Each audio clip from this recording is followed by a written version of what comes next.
Now, Cindy Brucato,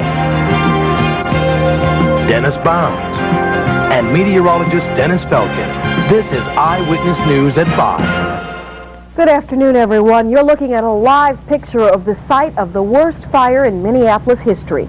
It was just about this time 24 hours ago that flames from the old Donaldson's building on Nicollet Mall spread to the Northwestern National Bank headquarters and then caused some $30 million in damage. Well, Stan Turner is standing by live at the scene of that fire. We will give the latest to you in just a moment. Dennis? Also in the next half hour, Tony Vigneri will report on a plan to build a $50 million horse race track right here in the Twin Cities. Again in downtown Minneapolis for the latest on what's the biggest fire in Minneapolis history. Stan? Cindy, there's so much noise down here. Wrecking crews have just gotten to work. I can only presume you asked me what's happening. It looks a lot like it did last night. The fire, of course, is under control. Firefighters, many of them remain at the scene right here, cleanup operations, trying to make sure that the fire does not rekindle. And a wrecking ball has just gone to work here on the 6th Street side, starting to knock down what is left of the north side of the old Donaldson's department store. Of course, more than 100 firefighters were here last night and through much of the night to contain the blaze to the one-block area, which is bounded by Nicollet Mall to the west, 6th Street to the north, Marquette to the east, and 7th to the south. At least 9 firefighters were treated for minor injuries. One firefighter is hospitalized with chest pains, but amazingly, the injuries did not get any worse.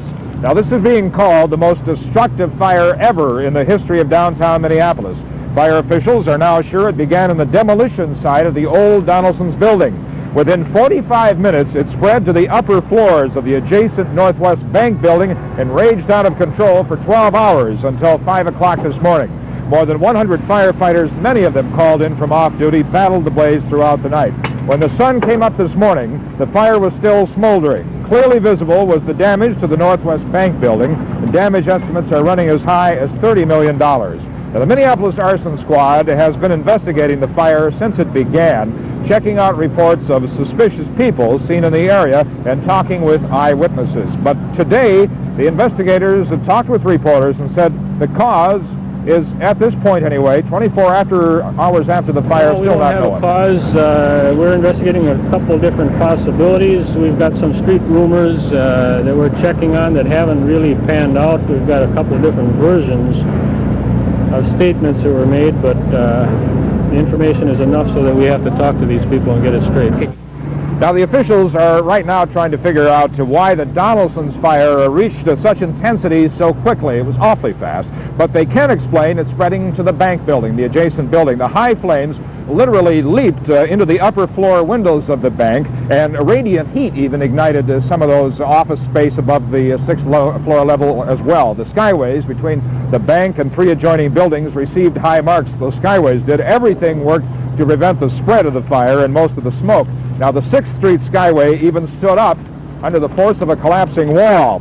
Well, business as usual. That's how the Northwestern Bank officials are describing their operations today, quite amazingly. Customers could still take care of their business at the Skyway Convenience Bank downtown or at any one of the bank's 6 branches. Those facilities are fully operational.